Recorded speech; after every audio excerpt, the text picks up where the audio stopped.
कैसी है ये दिल लगी पार्ट 5। धरा पार्सल को हाथों में पकड़े कांप रही थी। वो उसे देख ही नहीं पा रही थी, जैसे उसकी आंखों के सामने अतीत की परछाइयां नाच रही हों। पार्सल के भीतर से होती बजबज की आवाज उसे किसी खतरे की घंटी की तरह लग रही थी। धरा की सांसें गले में अटक गई थी। उसकी उंगलियां पैकेट पर इतनी कस गई थी कि नाखून सफेद पड़ गए थे। उसका सिर घूमने लगा था। धरा बेटा, सुनैना जी घबरा गई थी। उन्होंने आगे बढ़कर उसका कंधा थाम लिया था। क्या हुआ? तुम ऐसे क्यों कांप रही हो? पार्सल में क्या है? किसने भेजा है ये? धरा के होंठ हिले, पर आवाज बाहर ही नहीं निकली थी। उसकी आंखों में पानी भर आया था। माँ जी, हम। अचानक उसके घुटने लड़खड़ा गए थे। अरे संभालो खुद को। बैठो बेटा प्लीज। तुम डर क्यों रही हो? किसी ने कुछ कहा है क्या?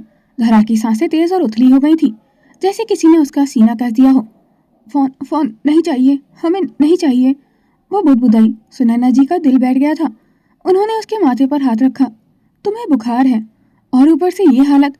मैं अभी कार्तिक नहीं, उनको नहीं।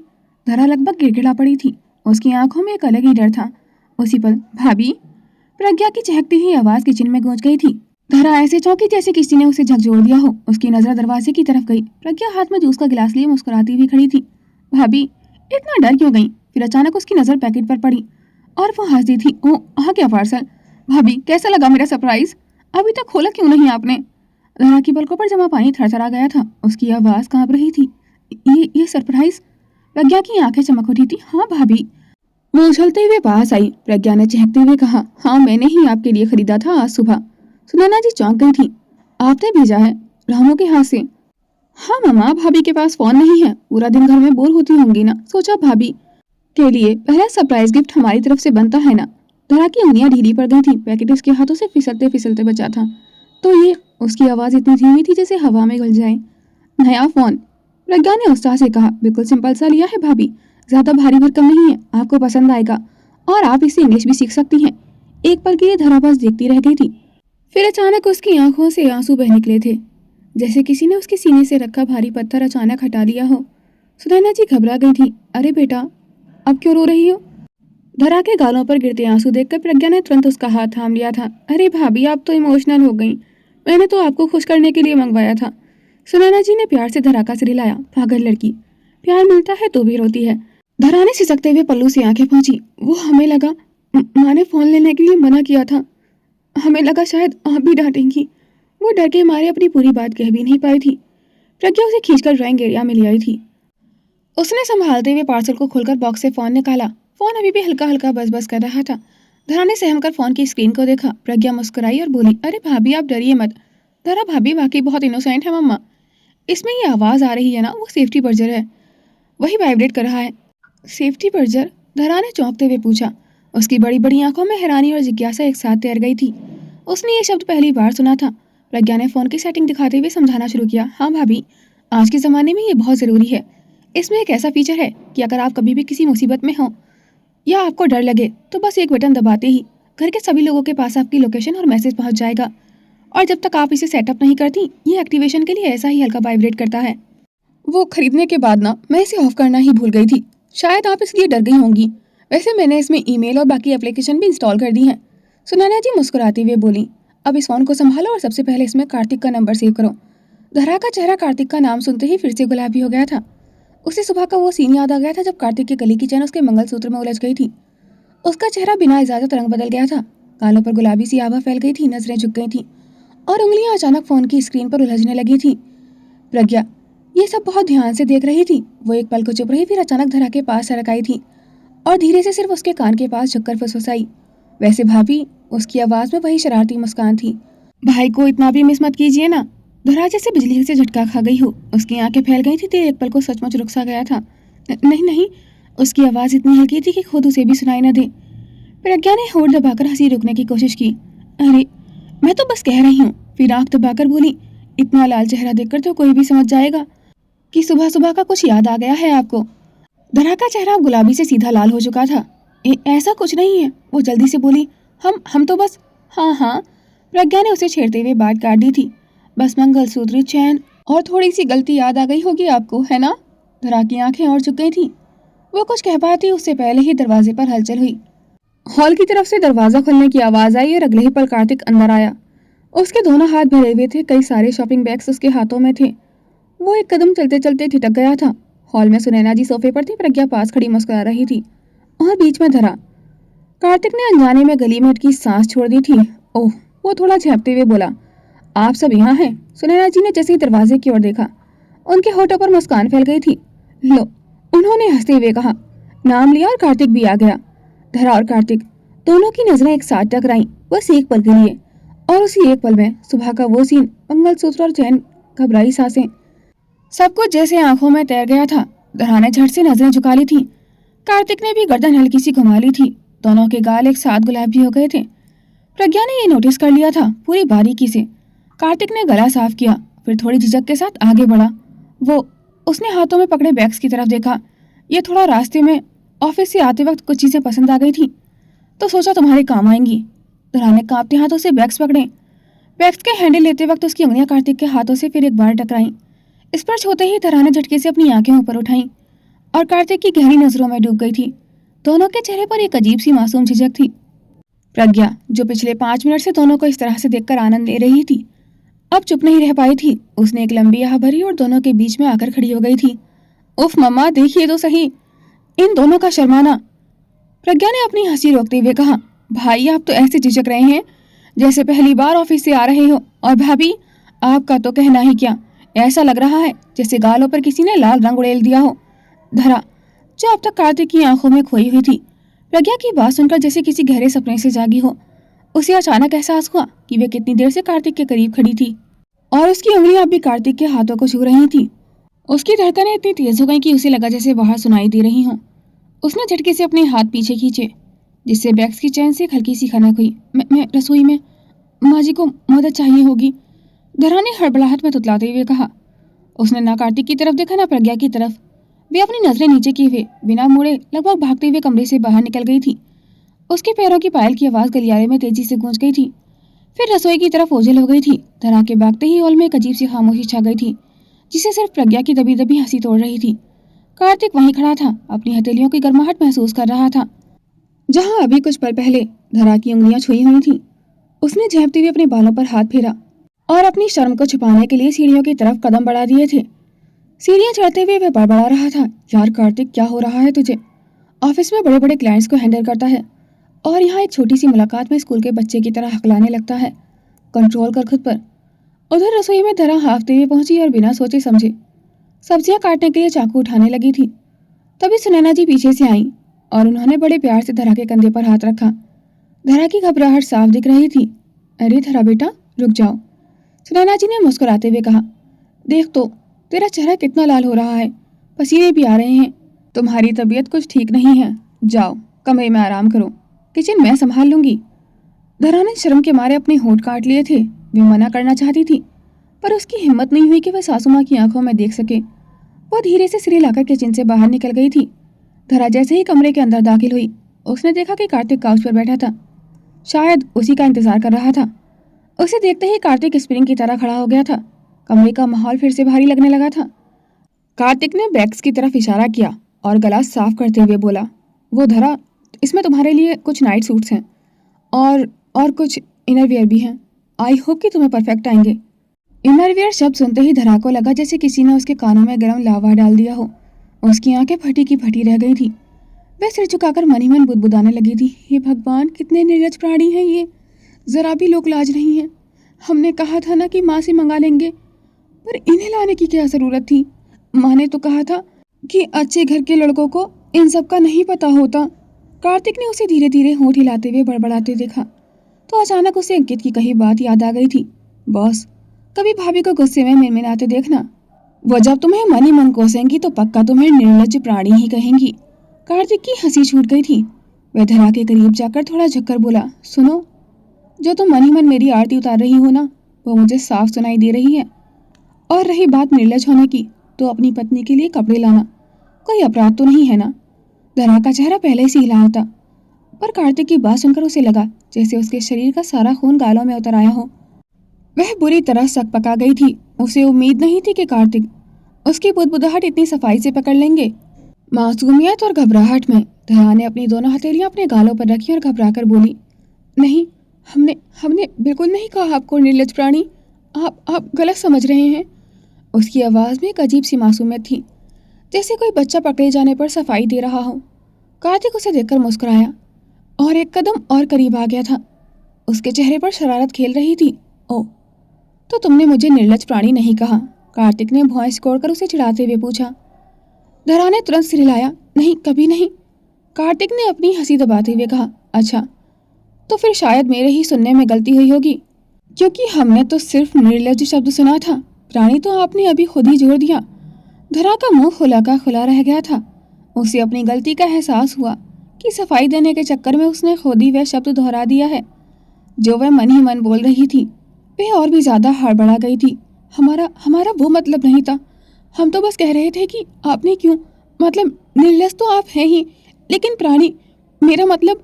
वो रुक गई थी। उसे एहसास हुआ कि उसकी जुबान आज उसका साथ देने के मूड में बिल्कुल नहीं है। धरा के शब्दों का जाल उसी के पैरों में उलझ गया था। वह घबराहट में 2 कदम पीछे हटी, लेकिन उसके कांपते पैरों ने साथ नहीं दिया था। जमीन पर रखे शॉपिंग बैग से उसका पैर टकराया और वे पीछे की ओर लड़खड़ा गई थी। संभल के, कार्तिक की आवाज गूंजी। इससे पहले कि धरा जमीन से टकराती, कार्तिक ने बिजली की फुर्ती से उसे अपनी बाहों में कसकर थाम लिया था। उसका एक हाथ धरा की कमर पर था और दूसरा उसकी पीठ को सहारा दे रहा था। धरा की सांसें थम गई थी और उसने डर के मारे अपनी आंखें मूंद ली थी। जैसे ही कार्तिक की हथेलियों का स्पर्श धरा की कमर और गर्दन से हुआ, वह ठिठक गया था। उसकी त्वचा किसी दहकते अंगारे की तरह गर्म थी। कार्तिक की आंखों में शरारत की जगह अचानक चिंता ने ले ली थी। उसने धरा को धीरे से सीधा खड़ा किया, लेकिन अपने हाथ उसकी बाहों से नहीं हटाए थे। धरा, आपको तो तेज बुखार है। कार्तिक ने फिक्र जताते हुए उसके माथे को छूने की कोशिश की। आप अंगारे की तरह तप रही हैं। रुकिए, मैं अभी डॉक्टर को फोन लगाता हूँ। धरा ने तुरंत उसका हाथ रोका। उसकी आंखों में एक अजीब सी चमक थी, शर्म और मासूमियत का मिला जुला एहसास। नहीं, डॉक्टर को मत बुलाइए, हमें बुखार नहीं है। नहीं है? कार्तिक ने हैरानी से पूछा। आपका पूरा शरीर जल रहा है और आप कह रही हैं कि बुखार नहीं है? फिर ये क्या है? धरा ने अपनी नीची नजरें उठाई और एक पल के लिए कार्तिक की आंखों में झांका।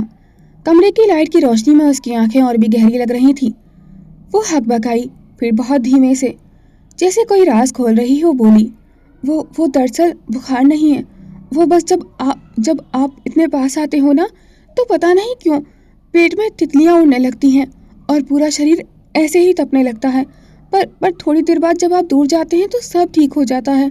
कार्तिक का दिल एक पल के लिए धड़कना भूल गया था। धरा की ये मासूमियत और बेबाकी किसी तीर की तरह उसके दिल के पार निकल गई थी। कार्तिक ने एक गहरी सांस ली और धीरे से अपना चेहरा धरा के चेहरे के करीब ले आया था। उसकी गर्म सांसें धरा के गालों को छू रही थी। तो मेरे करीब आने से तितलियां उड़ती हैं? उसने मध्यम आवाज में पूछा। उसकी आवाज में एक अनजानी सी कशिश थी। कार्तिक ने उसे थामकर अपने करीब कर लिया था। कमरे की मदहोश कर देने वाली खामोशी में अब धरा की धड़कनें कार्तिक के सीने से टकरा रही थी। कार्तिक ने अपना सिर थोड़ा झुकाया। उसकी नाक धरा की गर्दन के पास ठहर गई थी।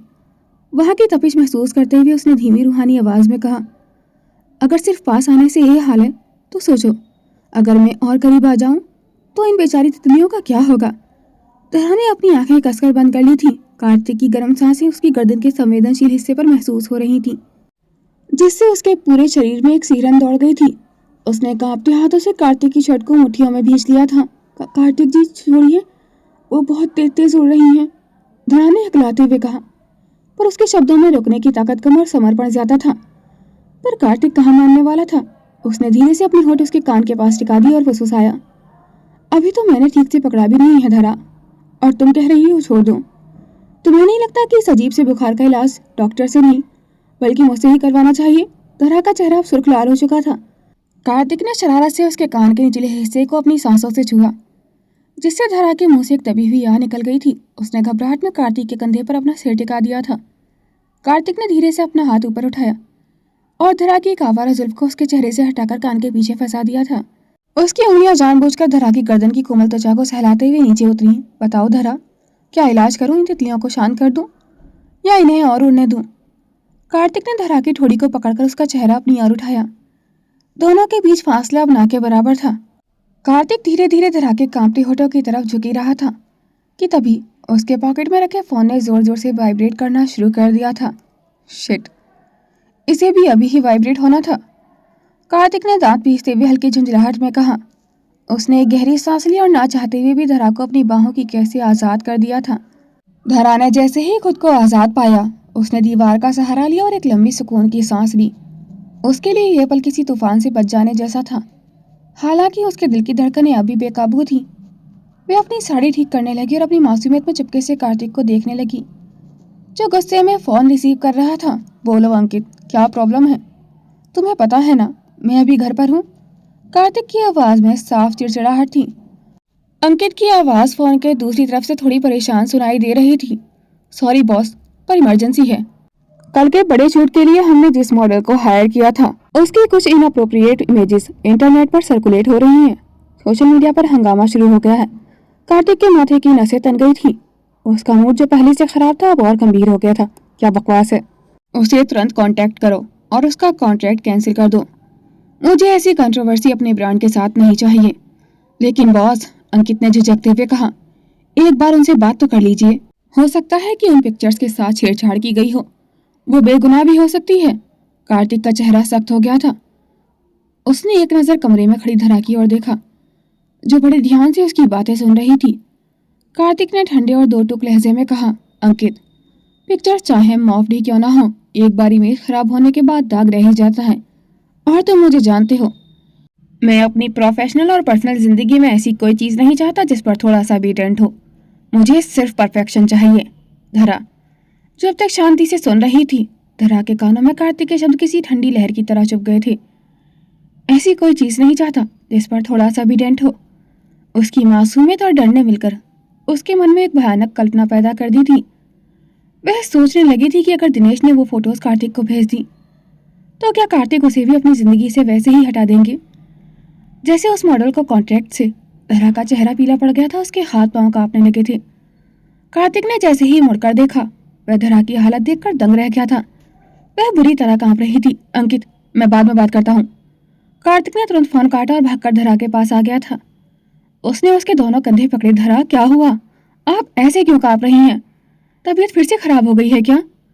धरा की आंखों में आंसू तैर गए थे और बेहद डरी हुई आवाज में पूछा, अगर अगर कल को किसी ने आपको मेरी भी कोई ऐसी वैसी फोटो भेज दी तो क्या आप मुझे भी अपनी जिंदगी से ऐसे ही निकाल देंगे? कार्तिक एक पल के लिए सुन रह गया था। उसे अंदाजा भी नहीं था कि उसकी प्रोफेशनल बातें धरा के दिल पर इतना गहरा और डरावना असर करेंगी। उसका सख्त चेहरा पल भर में पिघल गया था। उसने बड़े प्यार से धरा के गालों को अपने हाथों में लिया और उसे संभालते हुए कहा, धरा, ये आप क्या कह रही हैं? आप बेकार में कुछ भी सोचकर खुद को डरा रही हैं। वह कंपनी की बात थी, एक प्रोफेशनल डील थी। आप मेरी पत्नी हैं, मेरी जिंदगी है। उसने धरा की आंखों में झांकते हुए बड़े यकीन से कहा, आपकी जगह कोई नहीं ले सकता और ना ही कोई राग हमारा रिश्ता तोड़ सकता है। आप बस चिंता मत कीजिए। कार्तिक ने देखा कि धरा अभी बहुत कमजोर महसूस कर रही है। उसने बिना कुछ कहे बड़ी कोमलता से धरा को अपनी बाहों में उठाया। धरा ने अनजाने में अपना सिर उसके सीने से टिका दिया था। कार्तिक ने उसे बेड पर लिटाया और बड़े सलीके से ब्लैंकेट उड़ाते हुए उसके माथे पर हाथ फेरा और बोला, अब आप बस आराम कीजिए, मुझे इस समस्या को सुलझाने के लिए अभी ऑफिस जाना होगा। कार्तिक ने धीमी आवाज में कहा, घबराइए मत, मैं जल्दी वापस आऊंगा। और यह कहकर कार्तिक वहां से निकल गया था। कार्तिक जैसे ही ऑफिस के कॉन्फ्रेंस रूम में दाखिल हुआ, वहां का माहौल काफी तनावपूर्ण था। अंकित अपनी फाइलें संभाले हुए परेशान दिख रहा था और उसके बगल में संजना, वह मॉडल, अपनी सूजी हुई आंखों के साथ बैठी थी। कार्तिक ने अपनी कुर्सी खींची और बैठने से पहले अंकित की ओर देखा। अंकित, अपना और संजना का मोबाइल फोन बाहर डेस्क पर रख कर आओ। स्विच ऑफ नहीं करना, बस बाहर रख दो। अंकित थोड़ा हैरान हुआ, पर उसने वैसा ही किया। जब वह वापस आया तो कार्तिक ने संजना की आंखों में सीधे देखते हुए पूछा, संजना, मैं सिर्फ एक सवाल पूछूंगा और मुझे सच चाहिए। जो पिक्चर्स वायरल हो रही हैं, क्या वो रियल हैं? संजना ने पूरी हिम्मत जुटाई और बिना पलक झपकाए कॉन्फिडेंस के साथ बोली, नो सर, वो पूरी तरह से फेक है। कार्तिक ने एक लंबी और सुकून की सांस ली। उसके चेहरे की सख्ती थोड़ी कम हुई। ओके, क्या पिछले कुछ दिनों में किसी ने तुम्हें अप्रोच करने या डराने की कोशिश की थी? संजना ने सिर हिलाया। हाँ सर, आपकी राइवल कंपनी जेके ग्रुप ने मुझे कॉल किया था। उन्होंने मुझे आपकी कंपनी छोड़ने के बदले आपसे ज्यादा पैसे भी ऑफर किए थे ताकि मैं ये शूट छोड़ दूं, पर मैं कॉन्ट्रैक्ट ब्रीच नहीं करना चाहती थी। यह सुनते ही कार्तिक के होठों पर एक गहरी मुस्कान तैर गई थी। इसका मतलब मैंने गलत इंसान को नहीं चुना। कार्तिक की बात सुनकर अंकित और संजना दोनों के होश उड़ गए थे। अंकित ने हकलाते हुए पूछा, पर बॉस, आपने तो फोन पर कहा था कि कॉन्ट्रैक्ट कैंसिल कर दो। और डेंट वाली बात?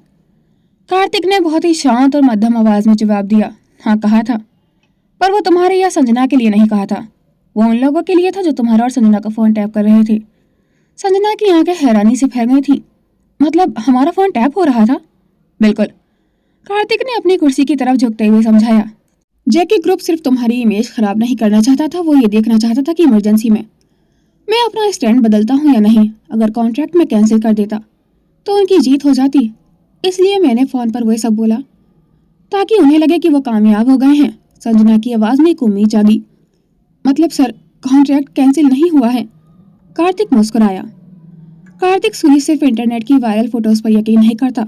हाँ, इस ड्रामे ने काम थोड़ा प्रभावित किया है, पर हम रुकेंगे नहीं। बस अब आपको एक काम करना है, शूट अब कल शाम के बजाय कल सुबह जल्दी होगा। और रही बात उन फोटोज की, तो अगले 15 मिनट के अंदर वो इंटरनेट के हर प्लेटफॉर्म से हट जाएंगी। मेरी आईटी टीम ने काम शुरू कर दिया है। संजना की आंखों में कृतज्ञता के आंसू आ गए थे। उसने उठकर हाथ जोड़ते हुए कहा, thank you so much sir, आपने न सिर्फ मेरा करियर बल्कि मेरी इज्जत भी बचा ली है। कार्तिक ने अपनी घड़ी देखी और अंकित से बोला, कल सुबह की तैयारी करो अंकित, मुझे घर जल्दी निकलना है, किसी को मेरा इंतजार है। कार्तिक के दिमाग में अभी वह धड़ाका कांपता हुआ चेहरा था। वह जल्द से जल्द घर जाकर उसे बताना चाहता था कि उसका कार्तिक उतना कठोर नहीं है जितना वह समझ रही है। कार्तिक कॉन्फ्रेंस रूम से बाहर निकलने ही वाला था कि अचानक उसके कदम रुक गए थे। उसने पीछे मुड़कर अंकित की ओर देखा और शांत लहजे में कहा, अंकित, संजना को बॉक्सिंग ग्लव्स लाकर दो। संजना का चेहरा हैरानी से सफेद पड़ गया था। सर, बॉक्सिंग ग्लव्स यहाँ? लेकिन अंकित कार्तिक की रग रग से वाकिफ था। उसके चेहरे पर एक फीकी सी मुस्कान आई। उसने धीमी आवाज में कहा, it's punishment time Sanjana. Kartik ने अपने 2 सिक्योरिटी गार्ड्स को इशारा किया। अगले ही पल वे एक आदमी को खींचते हुए अंदर लाए, जिसके हाथ पीछे बंधे हुए थे और चेहरे पर डर साफ दिख रहा था। कार्तिक ने संजना की ओर देखा और 2 टूक शब्दों में कहा, मारो। संजना के कदम पीछे हटने लगे थे। वे हकलाते हुए बोली, सर मैं कैसे? मेरा मतलब। कार्तिक उसकी ओर बढ़ा और उसकी आंखों में आंखें डालकर बोला, याद कीजिए संजना, जब आपने इंटरनेट पर उन भद्दी तस्वीरों को देखा तो आपको कितना दुख हुआ था। आपकी रातों की नींद उड़ गई थी। यह आपका मुजरिम है। इसी ने उन फेक फोटोज को एडिट करके आपके और आपके परिवार को नीचा दिखाने की कोशिश की है। कार्तिक अपनी बात पूरी भी नहीं कर पाया था कि संजना की आंखों में दुख की जगह गुस्से की चिंगारी भड़क उठी थी। उसने अपनी सारी ताकत बटोरी और उस आदमी के चेहरे पर एक जोरदार पंच जड़ा। उस आदमी के मुंह से चीख निकली। संजना रुकी नहीं थी।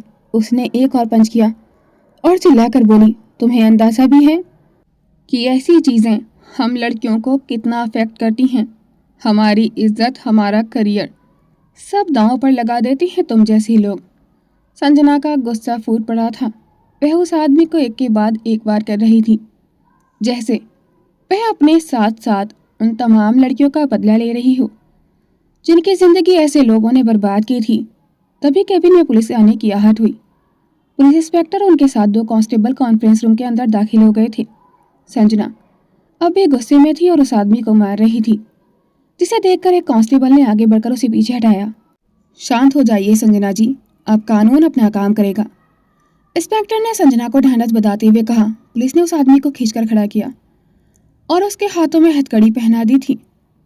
इंस्पेक्टर ने कार्तिक की ओर मुड़कर हाथ मिलाया और बहुत ही सम्मान के साथ कहा, thank you so much mister Kartik Suri, आपने न सिर्फ इसे पकड़ा है बल्कि हमारे पास पुख्ता सबूत भी पहुंचा दिए हैं। इस इंसान ने ना जाने कितनी लड़कियों की जिंदगी और करियर खराब किया है। ये काफी समय से हमारी रडार पर था, पर आज आपकी वजह से ये रंगे हाथों पकड़ा गया है। कार्तिक ने बस एक छोटी सी मुस्कान के साथ सिर हिलाया। उसने देखा कि संजना की आंखों में अब एक सुकून था। इंस्पेक्टर ने उस मुजरिम को धक्का देते हुए बाहर की तरफ ले जाना शुरू किया। जाते जाते कार्तिक ने इंस्पेक्टर से कहा, उम्मीद है कि इसकी सजा ऐसी होगी कि दोबारा कोई किसी लड़की की गरिमा के साथ खेलने की हिम्मत न करे। आप निश्चिंत रहिए सर, इंस्पेक्टर ने आश्वासन दिया और टीम के साथ बाहर निकल गए थे। उनके जाने के बाद संजना ने नम आंखों से कार्तिक की ओर देखा और कहा, थैंक यू सर, आज आपने मुझे खुद से ही मिलवा दिया। कार्तिक ने अपनी घड़ी की चेन ठीक की और संजीदगी से कहा, थैंक यू नहीं, बस एक प्रॉमिस चाहिए, अगली बार बॉक्सिंग ग्लव्स मुझे लाकर ना देने पड़े। अपना सेल्फ डिफेंस लड़कियों को खुद करना आना चाहिए और ऐसे इंसान को उसी वक्त सजा देनी चाहिए ताकि बाकी लोग ऐसी घटिया हिम्मत करने से पहले 100 बार सोचें। कार्तिक एक हल्की मुस्कान के साथ ऑफिस से बाहर निकल गया था। आज उसे एक अलग सी संतुष्टि महसूस हो रही थी। वह अपनी कार में बैठा और सीधा घर की ओर निकल पड़ा था। घर पहुंचते ही हॉल में सुनैना जी मिल गई थी। उन्हें देखते ही कार्तिक ने जूते उतारे। सुनैना जी ने उसे पास बुलाते हुए कहा, कार्तिक बेटा सुन, तुमसे कुछ जरूरी बात करनी थी। कार्तिक ने घड़ी की ओर देखा और बहुत ही शांत लहजे में बोला, माँ जो भी बात है सुबह कर लें, अभी धरा की तबीयत ठीक नहीं है, मुझे बस उसे देखना है। सुनैना जी के चेहरे पर एक ममता भरी मुस्कान आ गई थी। उन्होंने सिर हिलाते हुए कहा, ठीक है, मैं खाना ऊपर ही भिजवा देती हूँ। धरा ने भी अभी कुछ नहीं खाया है, तुम दोनों साथ ही खा लेना। ठीक है माँ, आप कमरे में भेज दीजिएगा, कार्तिक ने जवाब दिया और सीढ़ियों की तरफ बढ़ने के बजाय रसोई की तरफ मुड़ गया था। उसने फ्रिज खोला और वहां से आइसक्रीम का एक बड़ा बॉक्स निकाला। सुनैना जी दरवाजे पर खड़ी उसे देख रही थी। वह थोड़ी हैरान थी कि हमेशा नियम और परफेक्शन की बातें करने वाला उनका बेटा आज इतना केयरिंग कैसे हो गया। पर उन्हें खुशी थी कि कार्तिक को धरा की परवाह हो रही है। कार्तिक दबे पांव कमरे में दाखिल हुआ। उसने देखा कि धरा गहरी नींद में है, लेकिन उसके चेहरे पर शिकन थी। उसकी आंखों के कोनों से आंसू बहकर तकिए पर गिर रहे थे। शायद वे नींद में भी वही डेंट और निकाल देने वाली बात सोचकर डर रही थी। कार्तिक ने एक ठंडी आह भरी। वह धरा को कुछ दिनों में इतना तो जान चुका था कि अगर उसने सीधे जाकर उसे समझाया तो वह जुबान से तो जी कह देगी, पर मनी मन घुटती रहेगी। उसे इस डर से बाहर निकालने के लिए कुछ और करना होगा। उसने अचानक अपना सिर हाथों से पकड़ा और थोड़ा जोर से बोला, बहुत दर्द हो रहा है, शिट।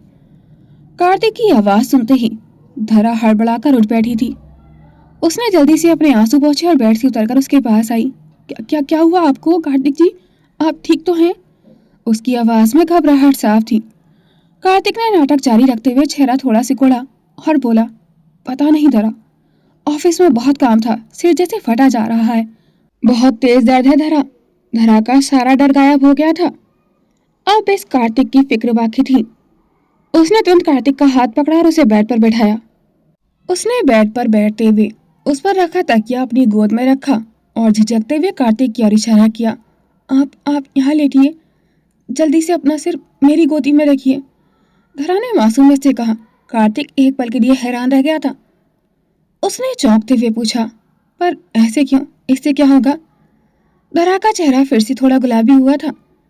उसने अपनी नजरें झुकाई और हिचकिचाते हुए बोली, वो माँ अक्सर पापा का सिर ऐसे ही दबाती हैं जब उन्हें दर्द होता है, और भाभी भी आकाश भाई का सिर अपनी गोद में रखकर ही सहलाती हैं, तो उनका दर्द तुरंत बंद हो जाता है। आप बस लेट जाइए, मैं सर दबा दूंगी तो ठीक हो जाएगा।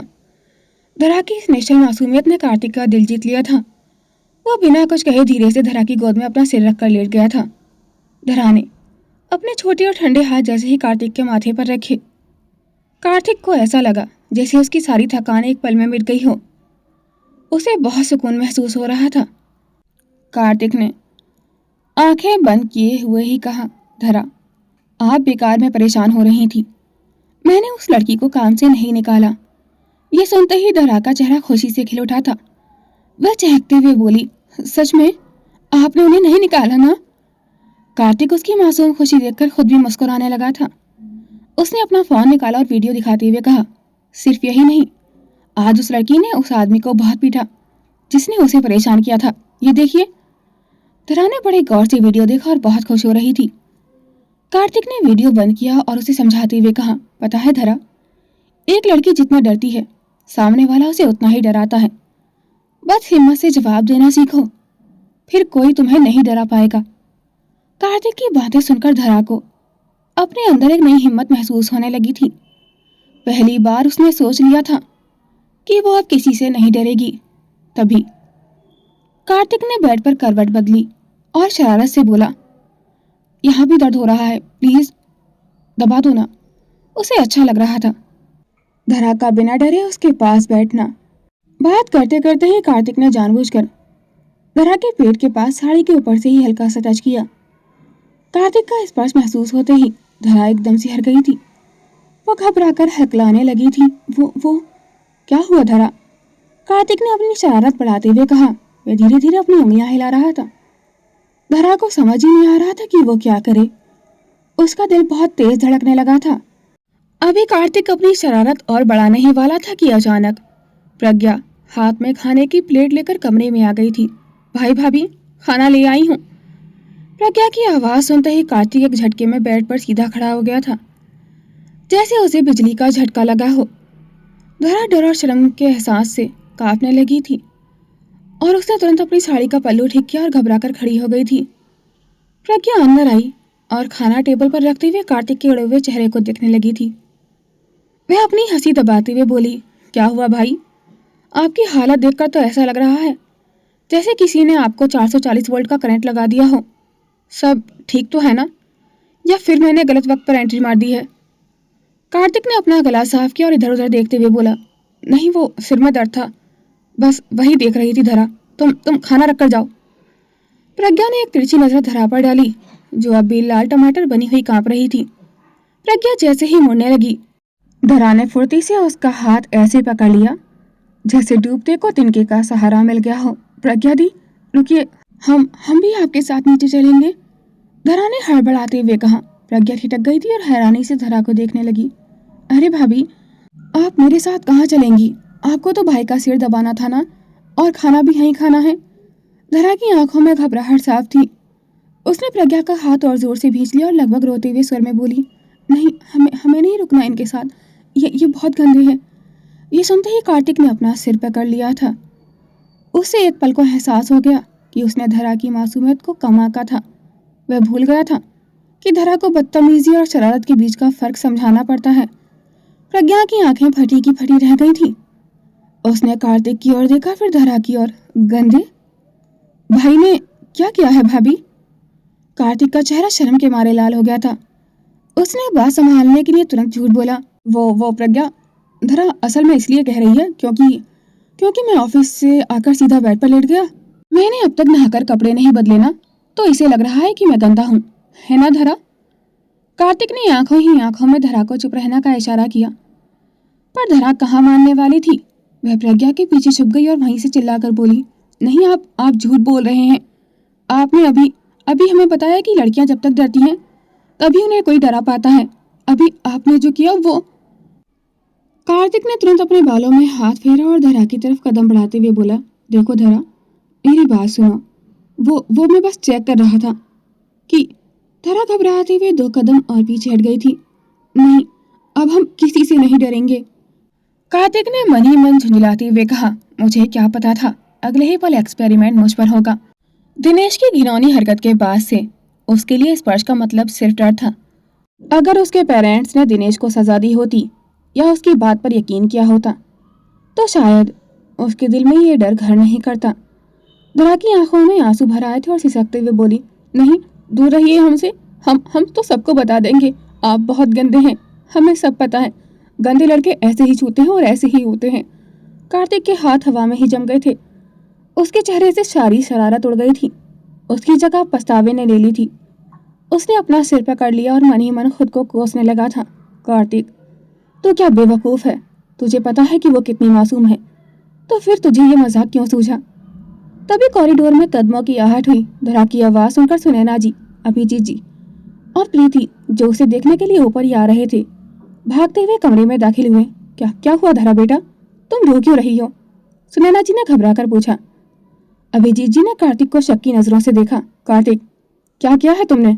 अभी तो तुम कह रहे थे कि उसकी तबीयत ठीक नहीं है। धरा ने जैसे ही सबको देखा वो भागकर सुनैना जी के गले लग गई थी। माँ जी देखिए ना इन्हें, ये बहुत गंदे हैं, इन्हें अभी हमारे साथ। कमरे में सन्नाटा छा गया था। प्रज्ञा की हंसी रुक गई थी। प्रीति ने अपनी उंगलियां दांतों तले दबा ली थी और अभिजीत जी का तो पारा चढ़ने लगा था। कार्तिक के पसीने छूट रहे थे। उसे लगा कि आज तो उसकी इमेज का कचरा होने ही वाला है। कार्तिक, अभिजीत जी दहाड़े, साफ साफ बताओ क्या बदतमीजी की है तूने? कार्तिक हगलाने लगा था। पापा, वो दरअसल मैं तो बस, मेरा मतलब। धरा ने सिसकते हुए अपना हाथ अपने पेट की तरफ ले जाकर इशारा किया। इन्होंने हमारे साथ बदतमीजी की है, हमें। सबकी सांसें अटक गई थी। सुनैना जी ने अपनी आंखें सिकोड़ ली थी और कार्तिक की तरफ एक कदम बढ़ाया। कार्तिक को लगा कि आज तो मिस्टर परफेक्ट कार्तिक सूरी की शामत आ गई है। To be continued. क्या धरा सबके सामने कार्तिक की उस शरारत को बदतमीजी का नाम दे देगी, या कार्तिक कोई ऐसा बहाना बनाएगा जिससे उसकी इज्जत बच जाए। आपकी जो भी राय हो कमेंट सेक्शन में जरूर शेयर कीजिएगा। और आज का पार्ट आपको कैसा लगा कमेंट सेक्शन में अपनी राय जरूर शेयर कीजिएगा। आपका एक प्यारा सा कमेंट मुझे लिखने के लिए बहुत ज़्यादा मोटिवेट करता है, तो प्लीज़ कमेंट करें, लाइक करें और इस स्टोरी को हाइप करें। Thanks for watching. Please like, comment and share this video. Don't forget to subscribe my YouTube channel for more interesting videos.